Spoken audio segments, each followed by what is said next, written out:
Good day, everyone. Please have a seat and let's start this session sharp. Welcome to this side event.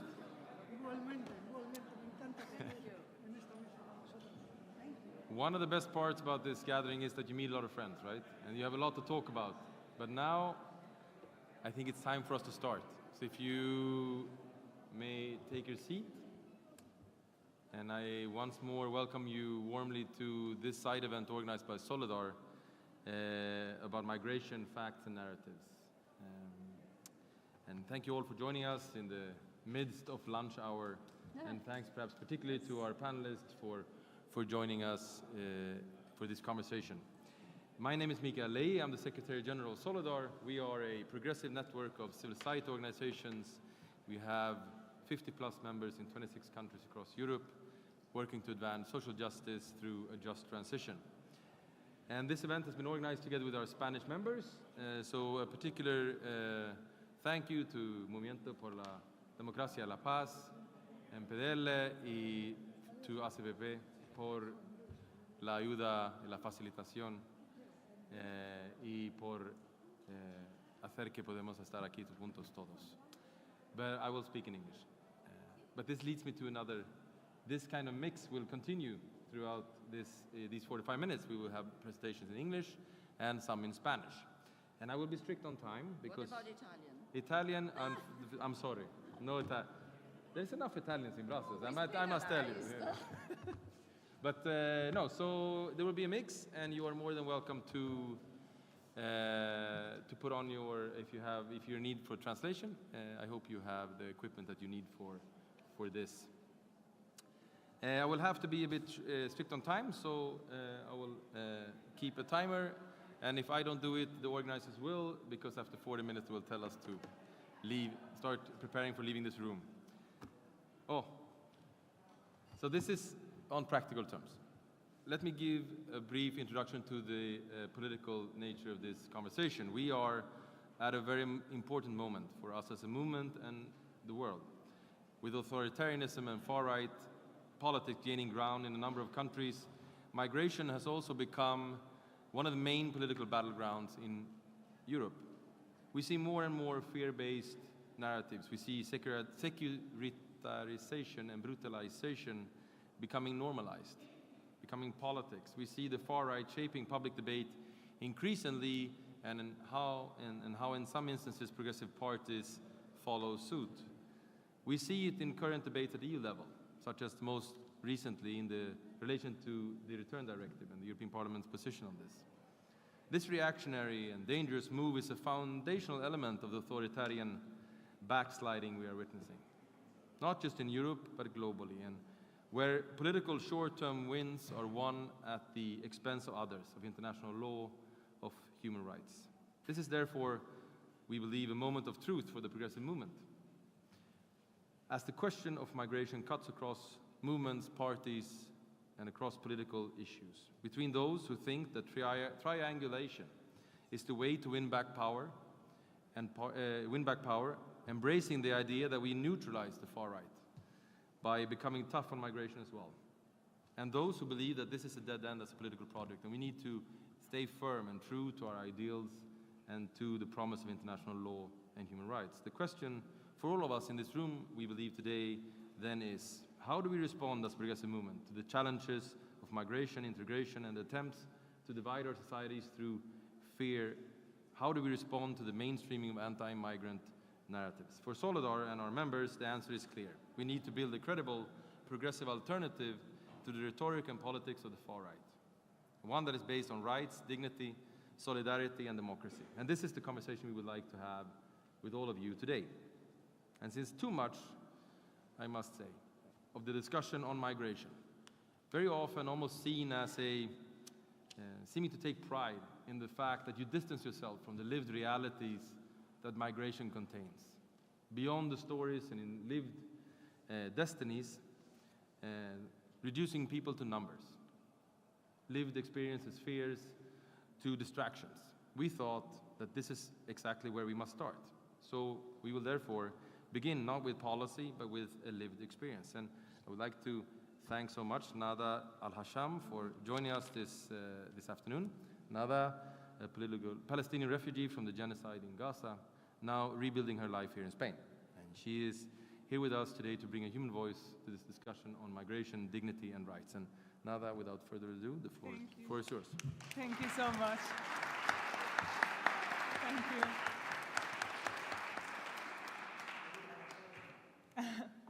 Buenas tardes, me llamo Nada Al-Hasham, soy refugiada en España desde hace un año y estoy reconstruyendo mi vida aquí. Gracias por estar aquí hoy. Have you ever had to start your life from zero before? Not because you wanted to, but because you had no other choice?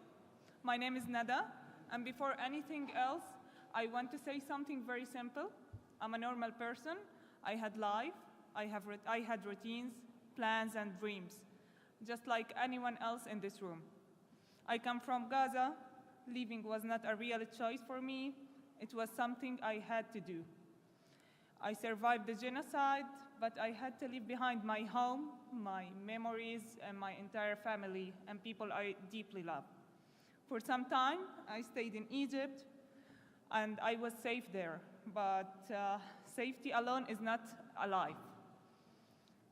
Without papers, without the right to work or study, without knowing what tomorrow holds, you exist, but you cannot really live. My future felt completely out of my hands. It felt like my life was paused while everything around me kept moving. Then I was given an opportunity with the support of Andres and the MPDL. I was able to come to Spain and begin again. And from my first moment here, I felt something different. I felt respect, I felt kindness, I felt that people were willing to help. But more than that, for the first time in my life, I felt like a person with rights. Someone who could speak, who could express herself freely, and someone who could move and breathe and plan. I had never traveled before this, so coming here into the unknown was terrifying for me. But the people here tried their best to make me feel like I am welcomed and to be like a family for me. And even though my whole family is still very far away, and I hope with all my heart that we will be reunited soon, the people I have met here have tried to be a family to me. So step by step, I started to feel something I did not expect, that maybe I could belong here. Starting from zero is not easy.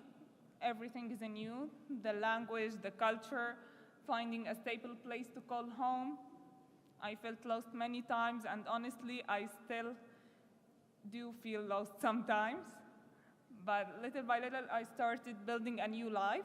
Today, I'm learning Spanish, I'm working, and I'm planning to continue my education because I still have dreams I want to achieve. But if I'm honest, the most important change in my life is something very simple, is that I can sleep peacefully without fear, without constant worry about what might happen next, just peace. And that changed everything inside me. What I learned from this journey is something I carry with me every day. I did not become a different person. I'm still the same Nada, the same dreams, the same energy, the same desire to live with dignity. The only thing that changed was being given a chance, and sometimes a chance is all a person needs to start living again. Today, I'm still learning, I'm still growing, and still building my future, but I was one of the lucky ones. And I know that there are millions of people out there with the same dreams, the same hope, who are still waiting for the same chance. And that is something I cannot forget. Thank you.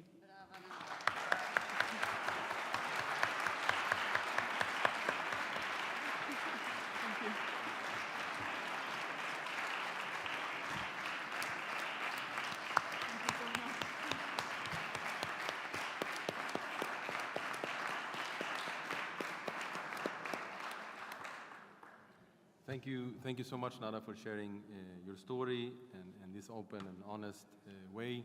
And I think for me, to speak about the possibility of feeling that you belong is a very powerful and very emotional notion. I think we need to center our migration policies on this concept, right? Because from it stems all the rest. If we do it right, we get a person who can start dreaming again in a new context that is strange to them. So thanks a lot, Nada, for offering this perspective, and very happy for you and in this new context. Let me now turn to Laura Boldrini, member of the Italian Parliament for Partito Democratico, former president of the Italian Chamber of Deputies, and former spokesperson for UNHCR in Southern Europe. You are speaking about lived realities. You are living under a far-right government in Italy right now.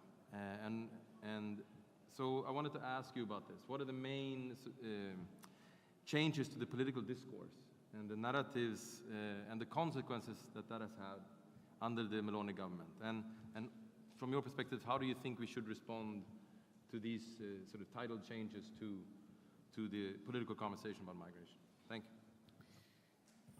Thank you. Good morning, everybody. I'm really pleased to be here with all of you, with Nada in particular, I have to say. And thank you, Solidar, for the invitation. Last Friday, 1 week ago, I was in Sicily, and I went on board of the Ocean Viking. It's a humanitarian vessel. As you know, it's run by SOS Mediterranee, because they invited parliamentarians to witness firsthand the obstacles that they are facing in their rescue operations, obstacles which are imposed by the far-right government of Giorgia Meloni. So it must be clear that these NGOs vessels are at sea, not because they have nothing to do. This is another narrative, you know, useless, they have nothing to do, but because member states don't do their job. Because, you know, they don't consider saving people at sea as a priority anymore. And some of these governments actually oppose the rescue at sea. And they do this through legislations which are openly against the international maritime conventions. So the far right and the right parties and media consider them smugglers, useless smugglers, traffickers, and we are speaking about narrative, while they are doing a great job, because when you save human lives, you do something exceptional, and everybody has to thank you. The same sense of humanity, we have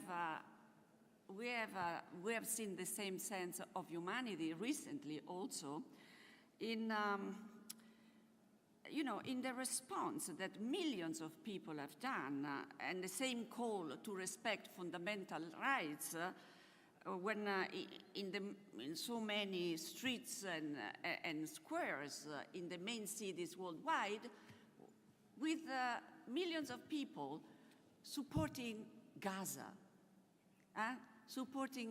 against the genocide. I think that their energy, their strength, their engagement, it is something unique and so extraordinary that we have to replicate this exercise to make a change. A change in what? A change from the way immigration is proposed by the right-wing parties in the public debate, which is terrible, based on fear, hatred, exclusion, to a more fair, just and realistic narrative. So replicate, it means involve people.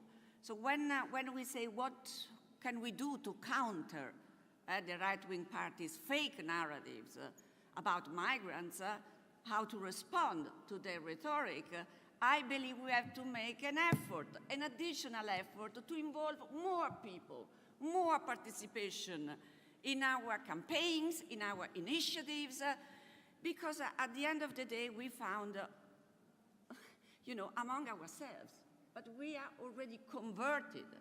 We need to involve more people, and we have to change the perspective. It is the social inequality, it is the marginalization, it is the racism due to the right-wing policies that you have insecurity. Insecurity is not by chance. Insecurity, it's a choice. It's the right-wing party's choice. They want insecurity because they do invest in fear. And we have to make them understand that enough is enough. We have to be good in changing the perspective. If there is insecurity, it's because you don't want to fight inequality. It's because you don't want to have a realistic policy on immigration, but you only want, to create more chaos. So, Progressive Party cannot follow the right-wing parties on migration policies out of the fear to lose votes, because we have seen this happen. Follow the right wing in order not to lose votes. These parties, our parties, they have to challenge the right by putting forward our principles, our values, our way to find sustainable solutions to migration, managing migration, not following the right-wing parties' policy and narrative because we fear to lose consensus. And also, we have to offer an alternative. We have to reclaim our identity, who we are. We are not similar to them. We are in absolute contrast to them. And we are in absolute contrast to them, starting precisely with the way we approach migration. This is the first item of difference, between left and right. We are different, and you can understand this by the way we want to manage migration. For us left-wing people, the so-called European Pact on Migration and Asylum represents an historical betrayal of the very principle on which European Union was founded. So, do we like the European Union? Yes, we do like, but not in Europe of walls, not a Europe of barbed wires, not a Europe of, pushbacks at sea, and not a Europe of deportation, and nor a Europe of arms, because we do believe in the EU, which has to remain a project of peace, because it was created to be a project of peace, and we do believe in this project. So, in conclusion, in this world, which seems to have lost the reasons, lost humanity, I think it is imperative to make an additional effort.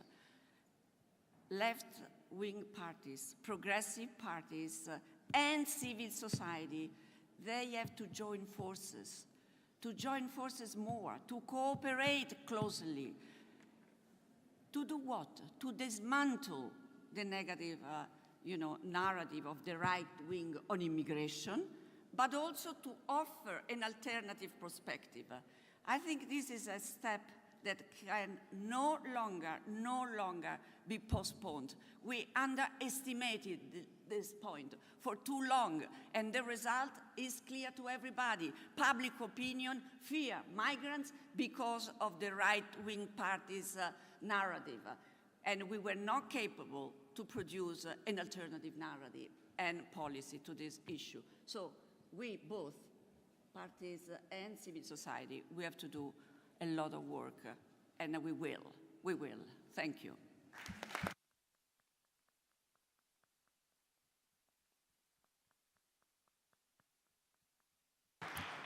Thank you very much, Laura, for this sort of political bridge, as we decided to call it, into the panel discussion. So I want to thank Laura and thanks Nada, and I want to welcome Esther and Sofia up to stage. So Yes. thank you so much. The Let's stage is finish. not Big enough. for all of us. Well, in our hearts, yes, but Yes. in number of chairs, no. But it's a Yeah. good sign. Yes. Many people have interesting things to say. Thank you so much, Laura, and thanks, Nada.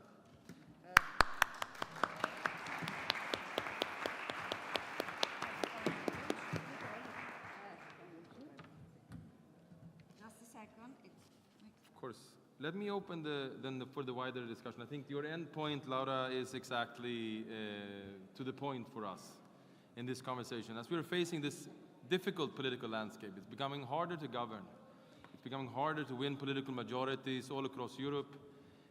We have the rise of a brazen far right and a center right who is taking the opportunity to dismantle a lot of the progressive project.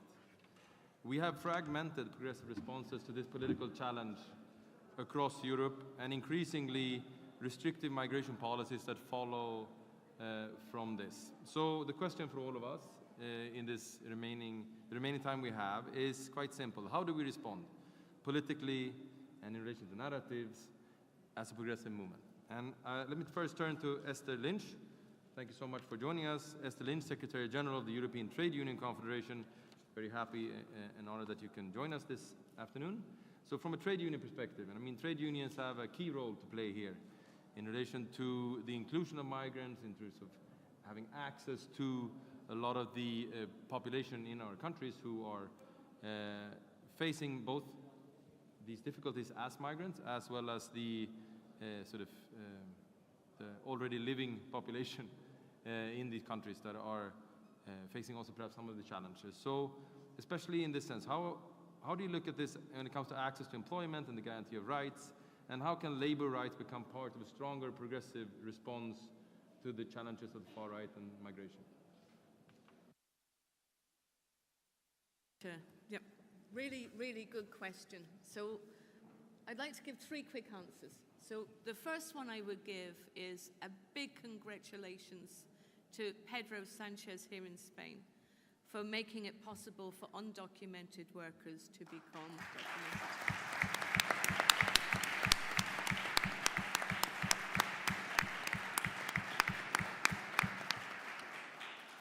Because I saw firsthand in Italy the consequences when that doesn't happen. What you get is industrial scale exploitation of people. People who are in the control of gangmasters from the moment they wake up in the morning, whether they have water, whether they have a toilet, whether they have even a roof other than a piece of plastic over their head. They then have to pay to be brought to work. They then have to pay for anything during the day at work. And then they get paid to be brought back to the shanty town in which they live. So from every second of the day, they're in the control of gangmasters. And that is a threat to every worker everywhere. Because if we allow exploitation of any workers to happen, that's exploitation that risks everybody. So giving a route for the undocumented to become documented has to be our number 1 action. Our number 2 action then needs to be to make sure that every worker can join a trade union, that every trade union recognizes the risks that migrant workers are still threatened by, that recognizes that racism, far from being over and done with and a thing of the past, is back with a vengeance, and that we need to counteract it and name it everywhere that we see it. But we also need to look at how it's showing up in the ways in which what looks like objective provisions are anything but that. And let's think for a moment about public procurement rules. Public procurement often used to provide services for private long-term care or for long-term care, for childcare, for hospitals, for nursing homes. The contracts provided from many authorities, many of those workers, migrant workers. And instead of the contract going to the company that has a collective agreement that recognizes the rights of workers, that gives equal pay, that gives equal conditions. Instead, it goes to those companies that exploit workers, that pays them less and gives them worse conditions.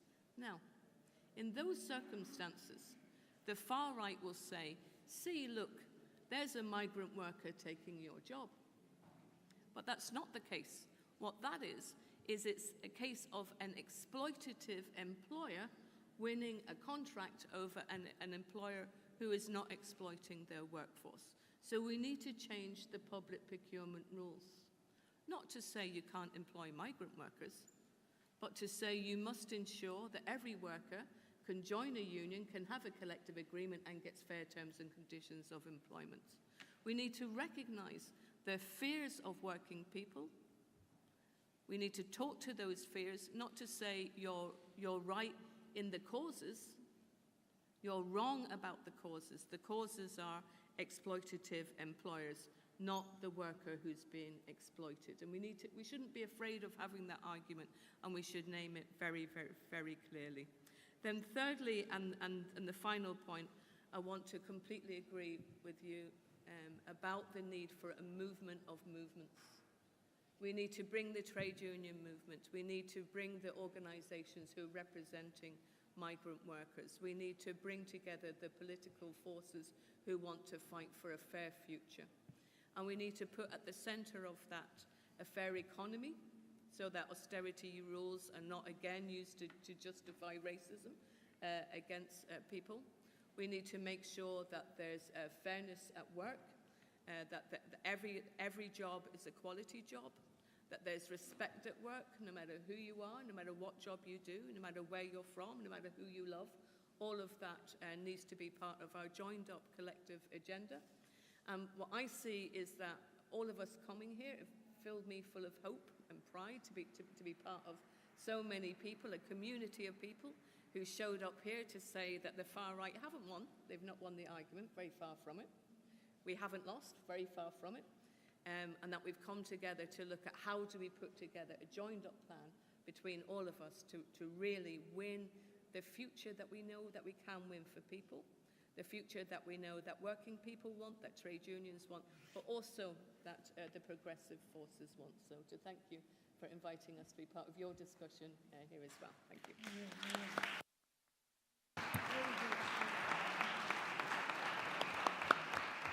Thank you very much, Esther, for bringing these important points from one of the most central elements of all of our lives, the life of work, and the rules and rights that govern this part of our lives. Sophia, now I turn to you.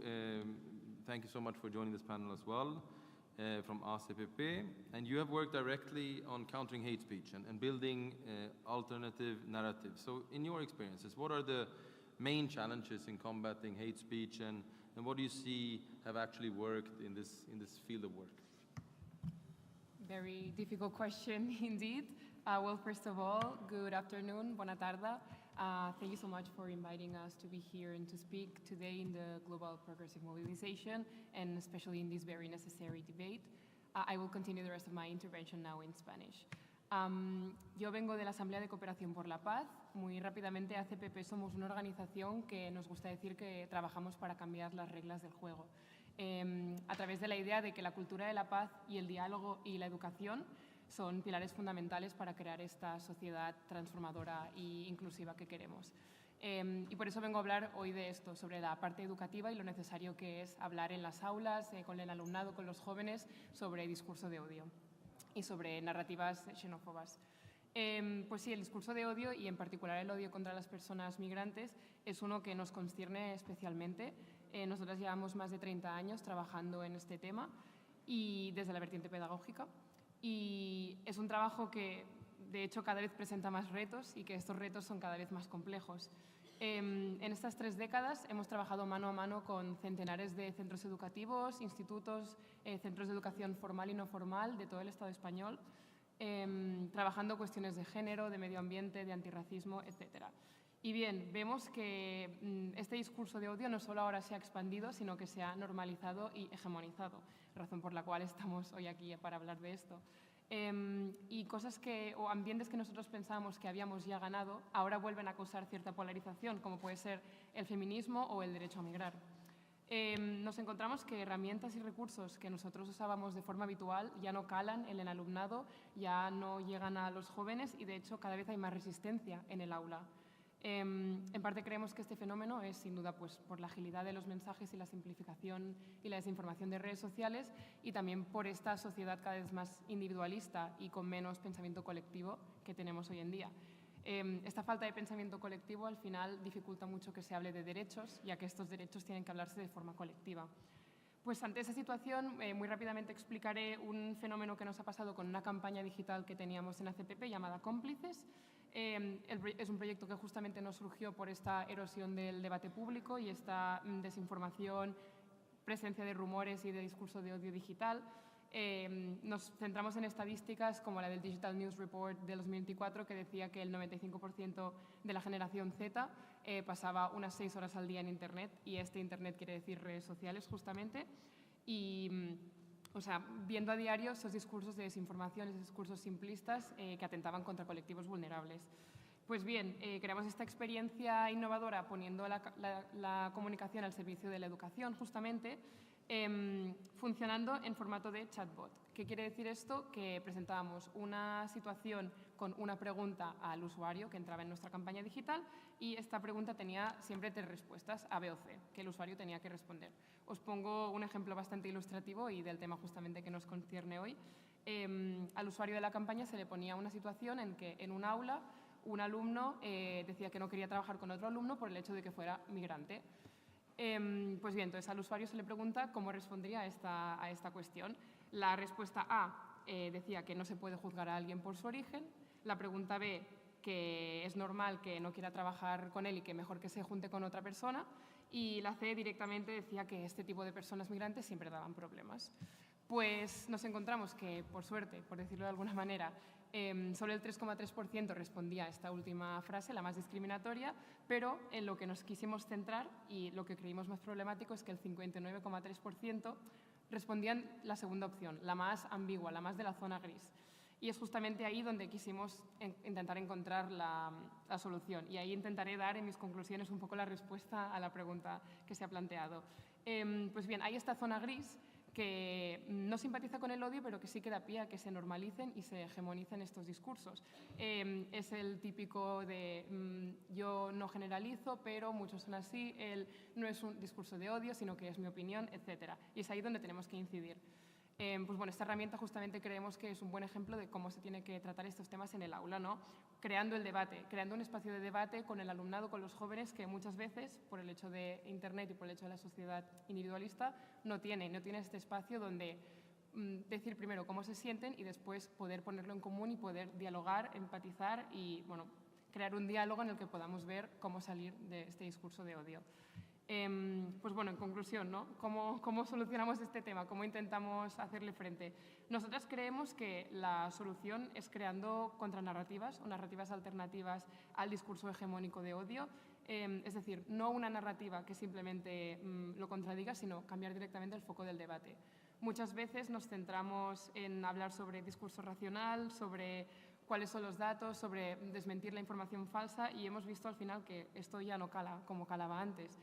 Necesitamos crear debate, fomentar el pensamiento crítico, humanizar la narrativa migrante, empatizar, o sea, apelar también a este malestar social que al final crea este discurso de odio, ¿no? ¿Por qué estamos hablando de esto?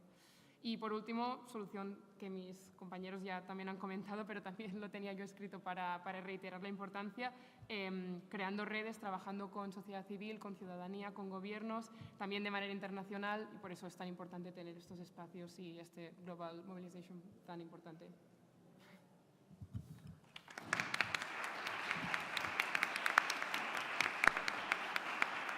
Thank you, Sofia. And thank you for bringing this to the table as well. I think, and it also brings us to the fact that the way internet currently is run, we can't really deal with these kind of issues of hate speech or disinformation without talking about how we manage the young generation's time on the internet. I mean, it's a horrific number that you mentioned of more than 90% of the kids spending more than 6 hours on social media. And if you've ever been in a TikTok stream, it's, after those 6 hours, you're quite tired, both emotionally and intellectually. So thanks for bringing out this up and for mentioning the role that the working classrooms also can have and play. Manuel de la Roca, presidente del Movimiento por la Paz y la Democracia, thank you so much for coming. So how would you describe these narratives? How would you describe their composition? And perhaps what contradictions do you see in the response of the progressive movement today? And I want to remind us, and this is a bit unfair, Manuel, I apologize beforehand, but we are, the organizers are telling us that we're a bit short on time. So just to remind you to please stick to your time, and then we'll have a final short round, and then we'll continue this work against fascism and racism and for migrant rights and human rights together into lunch and the afternoon.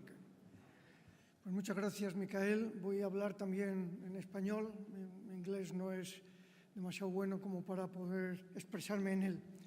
Efectivamente, estamos oyendo y hablando de estos discursos de odio, de esta narrativa que se va extendiendo en Europa, impulsada por la extrema derecha y que está calando en muchos sectores de la derecha conservadora que antes no compartían. Recordemos a la señora Merkel cuando dijo que había que aceptar a los que venían de Siria y que fue quizá lo que le costó el puesto. Y estas narrativas, que son narrativas ultras de demonización y de criminalización de los inmigrantes, yo creo que tienen un fondo cultural muy claro. No se trata solo de una posición política, se trata también de una posición cultural. Una posición que se basa en la idea de la defensa de una identidad excluyente, de una identidad española o italiana o europea, cuyos elementos clave son de personas blancas y cristianas, que producen un rechazo, por ejemplo, muy extendido en las sociedades europeas contra el Islam, contra todo lo que se considera que son culturas diferentes y que se traducen en esas doctrinas que se están también extendiendo del gran reemplazo, de la sustitución étnica. Vienen a invadirnos, vienen a echarnos, vienen a que Europa, España, Italia, Alemania sean una cosa distinta. Y esto va contra, lo ha dicho antes Laura, contra los valores ilustrados, los valores que fundamentan la Unión Europea, la igual dignidad de todas las personas, cualquiera que sea su origen, su etnia o la religión que practiquen o que no practiquen, y la igual garantía de los derechos humanos de todas ellas. Por eso yo creo que es clave que junto a la batalla política haya una batalla cultural, una batalla que implique la defensa de un modelo distinto en base a un humanismo compartido. Llamémosle unos humanismo cristiano, humanismo socialista o humanismo a secas, un humanismo que considere que todos los hombres y mujeres somos iguales en dignidad y derechos y que, por tanto, los estados y las sociedades de acogida tienen que integrar a unos y a otros cualquiera que sea su origen. Y para ello hay que defender, frente a las identidades cerradas y exclusivas, la idea de la ciudadanía democrática, la idea de que se construye sobre el pluralismo social y político, que integra al diferente. Esto es el núcleo central de los valores ilustrados que fundamentan la Unión Europea. Permitidme que lea un párrafo muy breve de Jürgen Habermas, recientemente fallecido, probablemente el intelectual europeo más importante de los últimos 40 años. Afirmaba Habermas: tenemos que superar la opinión de que los inmigrantes supuestamente deben asimilar los valores de la cultura mayoritaria y adoptar sus costumbres. Entendamos, por el contrario, que no puede haber integración sin ampliación del propio horizonte, sin la disposición a abrirse a un espectro más amplio de colores e ideas. Esta es la alternativa, la narrativa alternativa que tenemos que defender. la ciudadanía democrática frente a las identidades cerradas que excluyen al diferente. Y, bueno, escuchamos muchas veces, los que vengan a nuestro país, a España o a otros, tienen que aprender nuestras costumbres, asimilar nuestras costumbres y ser como nosotros. Y Habermas decía, no, hay que defender lo que él llamaba la cultura constitucional, que es lo que las sociedades democráticas liberales pueden y deben exigir a los que se incorporan a las mismas. Decía, abro comillas, aprender el idioma del país y respetar los principios constitucionales y la ley. Esta es la narrativa que tenemos que defender, la narrativa democrática. Y en Europa efectivamente hay dos modelos. Y hay, preguntaba Micael, incluso dentro del mundo progresista, pues no posiciones unánimes. Hay algunos países socialdemócratas, con gobiernos socialdemócratas, que creen que por llevar políticas a corto plazo restrictivas, con ellos defienden mejor los valores democráticos y constitucionales. Yo creo que es un error. Y en los últimos tiempos, y voy terminando, hemos vivido, permitidme que simplifique, tres experiencias. Una, hemos visto al presidente Trump expulsar, deportar de Estados Unidos masivamente y a veces violentamente a cientos de miles de migrantes, muchos de ellos nacidos en Estados Unidos o que llevaban allí décadas. Hemos visto cómo recientemente la ultraderecha en Europa ha arrastrado a la derecha para votar en el Parlamento Europeo un reglamento de retorno para la deportación de personas migrantes a terceros países que se dicen seguros, cuando algunos de ellos sabemos bien que no defienden ni siquiera los derechos humanos de sus propios ciudadanos. Y hay una tercera experiencia que yo creo que va en la línea positiva, que es la experiencia de España. Permitidme que yo como español lo defienda. Antes también se ha dicho por Laura desde aquí, desde la mesa. La experiencia de integrar al migrante, la experiencia de acogida, la experiencia que en estos días ha llevado a lo que se llama una regularización extraordinaria, una vía para que seguramente más de 500.000 personas que ya viven en España desde hace muchos meses y algunos y algunas muchos años puedan vivir regularmente, trabajando con seguridad, con empleos dignos, con sindicatos que les puedan defender y con derechos de futuro y integrándose en los servicios públicos esenciales, básicos de educación y sanidad. Estos son los modelos. Yo creo que esta convención, este gran encuentro progresista, debe apostar decididamente por el modelo de la integración, gestionando la integración de los migrantes. No se trata aquí de vivir sin reglas, hay que gestionar, pero hay muchas maneras de gestionar. El modelo español yo creo que es el positivo que debemos seguir. Muchas gracias.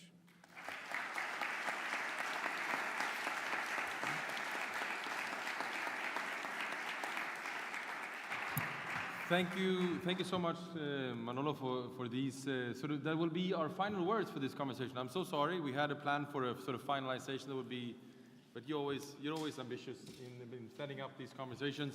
But the organizers are, I think, perhaps correct in trying to tame our will to discuss also from this table, so to make sure that others also can join on time.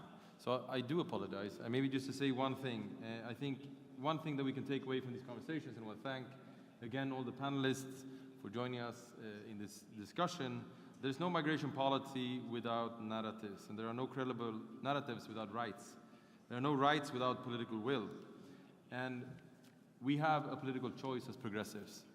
We have, and we need, I think, to have the courage to have this conversation together. If not here, where? Because from the one side, we have the open policy of integration of rights of Spain, and sadly, to my own experiences, I'm from the north, the Nordic Social Democrats, who have chosen another path.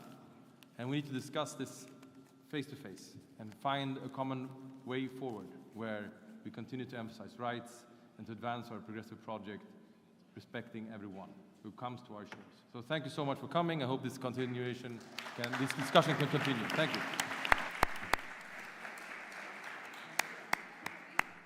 I love that you Thank you very much. Wait a second. Hello, sorry.